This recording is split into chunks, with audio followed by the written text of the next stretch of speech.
I do believe that the American people, Eric, the American people want people to be held accountable. They want to start with Obama on down. If Trump called Obama out for committing treason, then something needs to be done, right? Is there, should we know that there's a grand jury sequestered in South Florida or in Washington, D.C.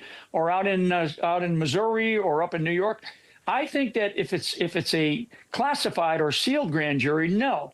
But if there is a grand jury that is sequestered somewhere and people are looking into it, there's nothing wrong with our leaders saying, look, all of this is under investigation. We are going to get to the bottom of it.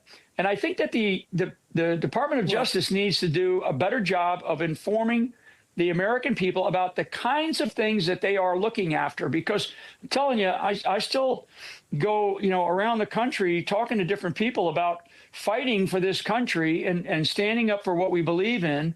And many, many people are asking me, well, when is something going to happen? We're not seeing it. General, I'm just telling you how people feel, not how I feel, but how.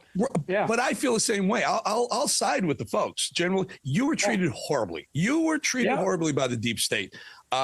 Steve Bannon treated horribly by the deep state. Pete Navarro treated horribly by the deep state. Roger Stone treated horribly by the deep state.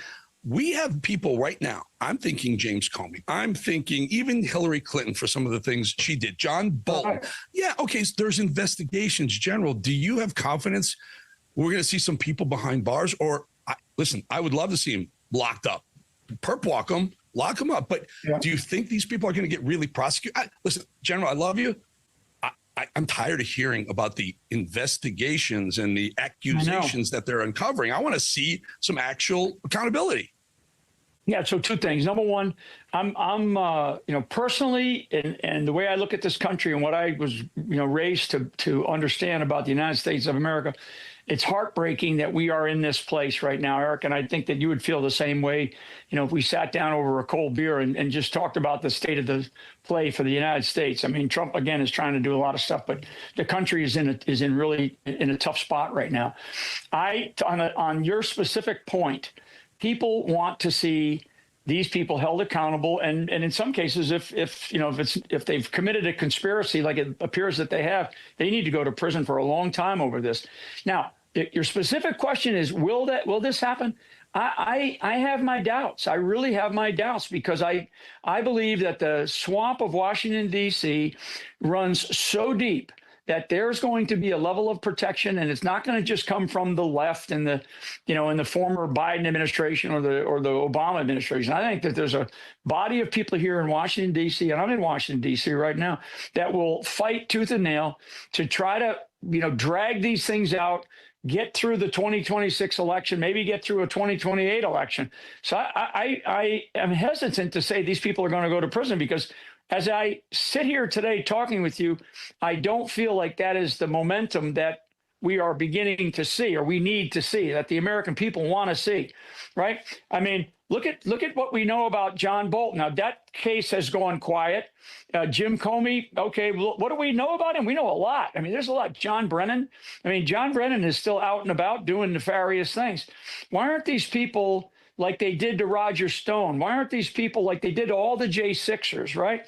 There's got to be a sort of a coming to Jesus moment of national security emergencies that I think that the president and his team need to look at, because we're in a place where the former president of the United States, a former president, former director of national intelligence, former director of the CIA, former director of the FBI, a former presidential candidate and U.S. Senator and Hillary Clinton, and then others, and we can go through a whole raft of names, that they committed a conspiracy to not only undermine eventually a duly elected president of the United States, but undermine the country or the fabric of the Constitution of the United States of America. The president has already said that. So if that's the case, what actions are we taking that the president has the full authority to, as he states, and he's the only one to state it in his oath of office, to preserve the Constitution of the United States of America?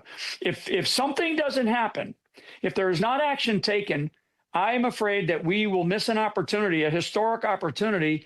And instead of being, as Reagan said, one generation away from losing everything, we are one presidency away and maybe one more election away. And that would be the 2026 election. So we're holding on to a thin thread here, Eric. And if we don't, if the president doesn't apply pressure where he needs to apply pressure, you know, and I believe he is. I mean, you can see it and you can hear it and you can see it in his face sometimes, where it needs to be right here with his own teammates and the team that he's assembled and get them to start looking at these issues that we're talking about right now. He's got it all. He's got all the people in place. He's got all the people he put in the FBI director. He put in the attorney general. He's got the House. He's got the Senate. Now's the time. Now is the time to make strides in locking up some of the people who've done this country wrong by betrayal of the American trust.